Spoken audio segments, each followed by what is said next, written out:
Gila, benar-benar di luar nalar. Apa yang baru saja kita saksikan di garis finish bukan sekadar balapan motor. Ini adalah upaya pembunuhan karir yang dilakukan secara sadar oleh seorang pemuda bernama Veda Ega Pratama.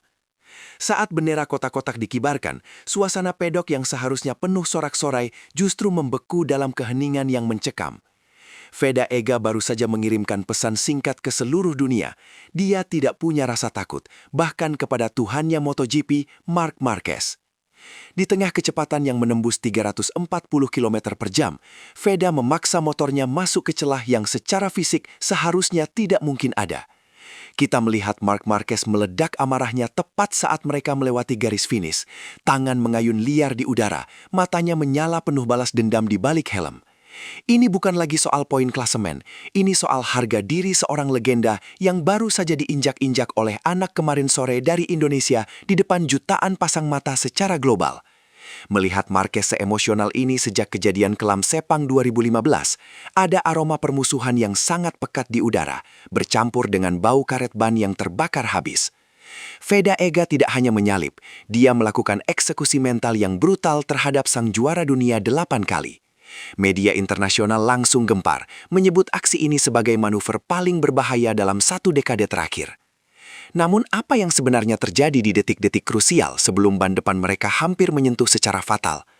Siapkan jantung kalian, karena kita akan mengungkap sisi paling gelap dari aksi nekat yang hampir mengakhiri karir kedua pembalap ini secara tragis di aspal yang membara. Mari kita bicara jujur dan singkirkan semua diplomasi basa-basi. Veda Ega Pratama di tahun 2026 bukan lagi sekadar menunggangi harapan bangsa yang mencari pengalaman. Dia telah bertransformasi menjadi predator puncak yang haus akan mendominasi. Poin kedua ini akan membawa kita melihat bagaimana Veda membangun momentumnya yang sangat mengerikan sejak putaran pertama. Sejak sesi latihan bebas hari Jumat, Veda sudah menunjukkan tanda-tanda pembangkangan terhadap mereka pedok. Dia tidak lagi mengikuti garis balap konvensional yang diajarkan para ahli. Dia menciptakan jalurnya sendiri, sebuah jalur anarki yang memaksa pembalap lain harus memilih, mengalah atau hancur bersama. Rival-rivalnya di pedok mulai menjulukinya sebagai The Unpredictable Assassin. Mengapa ini sangat penting? Karena bagi sekaliber Marc Marquez, keteraturan dan kontrol adalah segalanya. Saat Veda datang dengan gaya balap yang agresif namun tetap presisi, Marquez merasa permainannya rusak secara sistematis dan pribadi. Pembalap manapun di grid musim ini, aksi nekat di garis finish tadi menjadi masuk akal secara teknis, namun tetap dianggap gila secara logika balap. Veda sedang bermain api dengan batas fisik motornya sendiri. Dia sadar betul bahwa untuk menumbangkan monster sekelas Marquez, dia harus menjadi monster yang jauh lebih menakutkan dan tak terduga. Evolusi ini tidak terjadi karena keberuntungan. Ini adalah hasil dari ribuan jam latihan rahasia di sirkuit-sirkuit terpencil Asia yang tidak pernah terdeteksi oleh radar intelijen tim-tim mapan Eropa. Veda telah tidak di puncak, dan dia tidak datang untuk meminta izin. Dia datang untuk merampas mahkota dengan cara yang paling tidak sopan. Marc Marquez tidak pernah suka dipermalukan, apalagi oleh pemuda yang usianya mungkin baru setengah dari perjalanannya di Grand Prix. Poin ketiga, memicu ego di garis finish. Amarah Marquez yang meledak-ledak sesaat setelah finish bukan tanpa alasan yang kuat. Sebagai pembalap yang telah memenangkan segalanya dan membangun warisan kejayaan, dia merasa memiliki hak eksklusif atas setiap jengkal ruang di lintasan. Namun Veda Ega baru saja menembus semua buku aturan etika balap itu tepat di depan wajah sang legenda. Sesaat setelah menyentuh garis finish, Marquez langsung memacu motornya mendekati Veda, memberikan gestur tubuh yang sangat intimidatif dan penuh amarah. Menurut sumber terpercaya kami yang berada tepat di depan garasi Grace ini, Marquez merasa Veda telah melangkahi batas sportivitas dan membahayakan nyawa mereka berdua. Tapi mari kita bedah ironinya, bukan Marc Marquez sendiri yang membangun seluruh fondasi manuver agresif yang serupa. Inilah kejutan terbesar dalam sejarah MotoGP modern. Sang predator utama kini menjadi mangsanya, ditarik paksa oleh pemuda dari Indonesia ini. Veda Ega Pratama berhasil melakukan apa yang gagal dilakukan puluhan pembalap top lainnya selama bertahun-tahun. Dia berhasil menghancurkan ketenangan mental Marquez hingga ke titik nadir. Ketegangan ini menjalar cepat ke seluruh pit lane. Kru mekanik kedua tim hampir terlibat konfrontasi fisik saat mencoba memisahkan kedua balap. Marc menolak menjabat tangan, sebuah sinyal perang terbuka yang sangat jarang dia tunjukkan secara vulgar di kamera depan Globa. Ini adalah bukti sahih bahwa Veda telah menyusup ke dalam kepala Marquez dan stabilitas emosinya. Kita masuk ke inti dari kekacauan ini. Mari kita bedah secara forensik apa yang sebenarnya terjadi di tikungan terakhir yang sangat mematikan itu. Poin keempat, manuver bunuh diri. Memasuki trek lurus menuju finish, Veda Ega berada di posisi kedua, tertinggal 0,3 detik di belakang Marquez. Secara matematis dan logika aerodinamika, mustahil bagi siapapun untuk melakukan aksi salib-menyalip di sisa jarak yang tinggal 200 meter tersebut. Tapi Veda melakukan sesuatu yang melampaui batas kewarasan. Dia akhirnya tiba-tiba berhenti hingga titik yang dianggap mustahil oleh sistem telemetri manapun. Motornya bergoyang hebat di bawah tekanan deselerasi ekstrim, ban tingginya tinggi dari aspal, menciptakan efek stopi yang sangat mengerikan pada kecepatan puncak. Di titik ini keberanian bertemu dengan logika murni. Veda mengambil dalam jalur yang sangat tajam dan tidak masuk akal, memaksa Marquez berada dalam posisi terjepit antara motor Veda atau dinding sirkuit yang keras nyasar. Selisih antara kedua motor itu tidak lebih lebar dari selembar kertas tipis. Data GPS menunjukkan bahwa jika Veda terlambat 0,01 detik saja dalam memutar arah kemudi, mereka berdua akan mengalami kecelakaan paling masif dalam sejarah siaran langsung MotoGP. Inilah yang kita sebut sebagai perjudian tingkat tinggi di atas aspal. Veda menyisakan segalanya, nyawanya, pemeliharaan, dan reputasi negaranya, hanya untuk satu kemenangan tipis.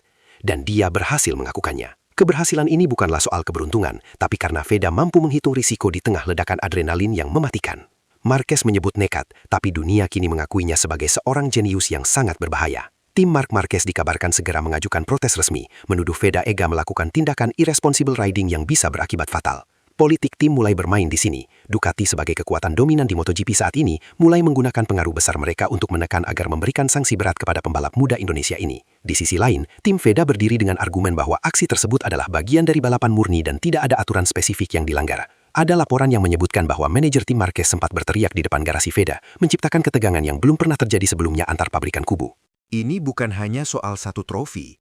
Ini adalah perang ideologi antara kemapanan Eropa dan ancaman nyata dari talenta Asia. Rumor beredar bahwa beberapa sponsor besar mulai merasa tidak nyaman dengan intensitas permulaan ini. Namun di sisi lain, rating global justru meroket karena drama ini berdiri melawan hegemoni otomotif. Dia sedang dikepung oleh kekuasaan politik yang ingin meredam agresivitasnya. Namun, dukungan dari fans di seluruh dunia, terutama dari jutaan fans di Indonesia, memberikan tekanan balik yang tak kalah hebatnya kepada pihak penyelenggara. Jika Veda dihukum, mereka beresiko memicu antusiasme pasar terbesar di dunia. Ini adalah catur politik tingkat tinggi yang dipicu oleh satu manuver nekat di garis finish. Siapapun yang menang di meja hijau nanti, sejarah telah mencatat bahwa Veda Ega Pratama telah membuat goresan permanen di wajah kekuasaan absolut Marquez dan kawan-kawan.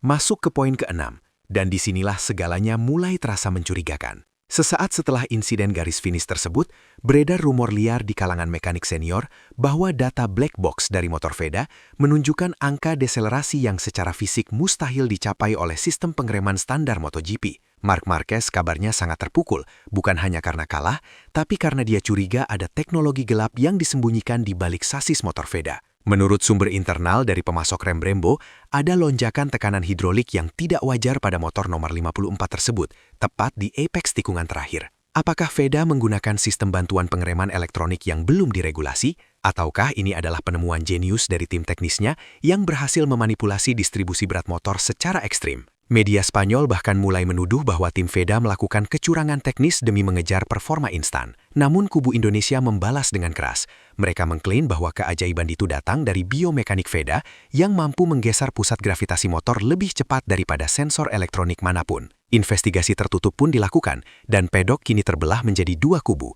Mereka yang menganggap Veda adalah masa depan, dan mereka yang menganggapnya sebagai ancaman curang bagi sportivitas. Ketegangan teknis ini menciptakan awan gelap di atas podium, di mana setiap jabat tangan terasa seperti persiapan untuk konfrontasi fisik. Jika terbukti ada komponen ilegal, karir Veda yang baru saja meroket bisa hancur berkeping-keping dalam satu malam. Namun jika ini murni bakat, maka Marquez benar-benar sedang menghadapi akhir dari sebuah era. Drama tidak berhenti saat mesin dimatikan. Poin ke-7, perang psikologis di ruang konferensi pers. Suasana di depan para jurnalis global terasa seperti di dalam bunker perang. Marc Marquez duduk dengan wajah kaku, menolak melakukan kontak mata dengan Veda yang duduk tepat di sebelahnya. Saat ditanya mengenai manuver mematikan tersebut, Marquez mengeluarkan pernyataan tajam. Jika pembalap muda ini tidak belajar cara menghormati nyawa pembalap lain, dia tidak akan bertahan lama di kelas ini. Sebuah ancaman terbuka yang jarang sekali terlontar dari mulut sang legenda. Namun jawaban Veda justru bikin publik geger. Dengan nada tenang namun menusuk, Veda menjawab, "Saya belajar cara balap agresif dari menonton video kemenangan Marc. Jadi saya hanya mengembalikan apa yang dia ajarkan." Boom! Ruang pers seketika riuh. Veda tidak hanya menyerang Marquez di lintasan, dia menghancurkan ego sang juara di depan media internasional menggunakan senjatanya sendiri. Teknik gaslighting tingkat tinggi ini menunjukkan bahwa Veda memiliki kedewasaan mental yang mengerikan bagi seorang rookie. Dia sengaja memancing emosi Marquez agar sang legenda kehilangan fokus di seri-seri berikutnya. Rivalitas ini kini telah berubah menjadi personal, jauh melampaui batas sirkuit. Di balik layar, manajer kedua pembalap dikabarkan sempat terlibat adu mulut hebat di area hospitality. Ini adalah taktik klasik untuk merusak konsentrasi lawan, dan untuk pertama kalinya dalam satu dekada, Marc Marquez terlihat sebagai pihak yang mentalnya sedang terguncang. Veda telah memenangkan ronde pertama dalam perang urat saraf ini. Poin ke-8 membawa kita ke dunia gelap di balik kontrak jutaan euro. Aksi nekat Veda ternyata berdampak pada stabilitas finansial pedok. Kabarnya, sponsor utama dari tim Marquez merasa terancam dengan agresivitas pembalap Indonesia ini. Ada tekanan besar dari korporasi raksasa Eropa untuk memberikan pelajaran kepada Veda melalui penalti yang berat. Mereka tidak ingin aset berharga mereka, yaitu citra Marquez sebagai juara tak bertempur, dirusak oleh petualangan dari Asia yang terlalu berani. Di sisi lain, brand-brand besar dari Indonesia dan global justru mulai berebut tanda tangan Veda setelahnya, melihat keberaniannya. Fenomena ini memicu perang dingin antar sponsor di pedok MotoGP. Rumor menyebutkan bahwa ada upaya untuk mensabotase ketersediaan mesin terbaru untuk tim Veda di seri berikutnya sebagai bentuk peringatan. Ini sisi kejam dari olahraga kelas dunia. Saat Anda terlalu cepat dan terlalu berbahaya bagi status quo, sistem akan mencoba batasan logistik Anda kini harus berjuang melawan lobi-lobi hotel mewah yang ingin membatasi ruang gerak sang raksasa ini. Indonesia menjadi perisai yang tak terduga. Setiap upaya untuk menjatuhkan Veda justru menjadi kampanye promosi yang luar biasa bagi merek yang mendukungnya. Veda kini bukan hanya pembalap. Dia adalah pusat gravitasi ekonomi baru yang membuat bos-bos di Eropa ketakutan. Ketakutan. Kita tidak bisa mengabaikan kekuatan opini publik di benua biru. Poin ke-9.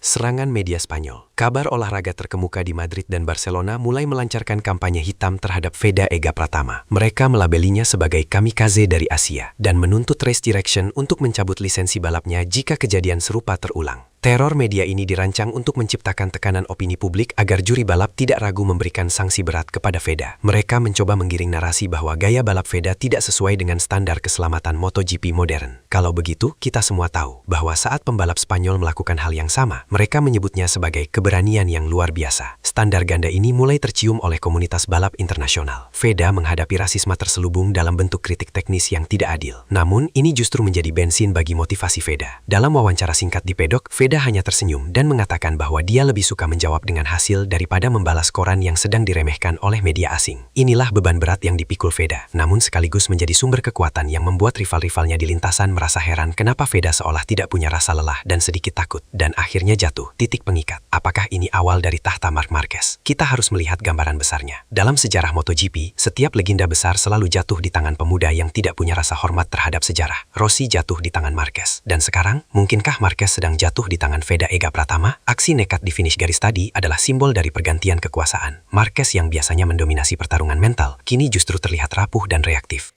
Jika Veda mampu konsisten dengan performa gila ini tanpa berakhir di rumah sakit, maka peta kekuatan MotoGP akan berubah secara permanen ke arah Asia.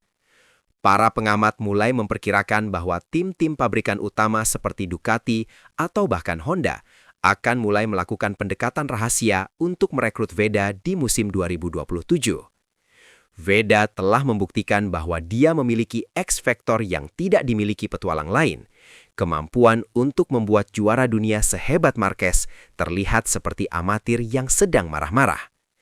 Ini adalah lahirnya sebuah legenda baru yang ditulis dengan tinta adrenalin dan keberanian yang hampir menyentuh batas maut menghancurkannya sebelum dia mencapai puncak. Satu hal yang pasti, mulai hari ini tidak ada satupun pembalap di grid MotoGP yang bisa tidur nyenyak jika mereka melihat motor nomor 54 ada di belakang mereka. Selamat datang di era baru, di mana kejayaan lama dibakar habis oleh ambisi membara dari Indonesia. Balapan berikutnya bukan lagi soal siapa yang menang, tapi soal siapa yang bisa bertahan hidup dari serangan Veda Ega Pratama.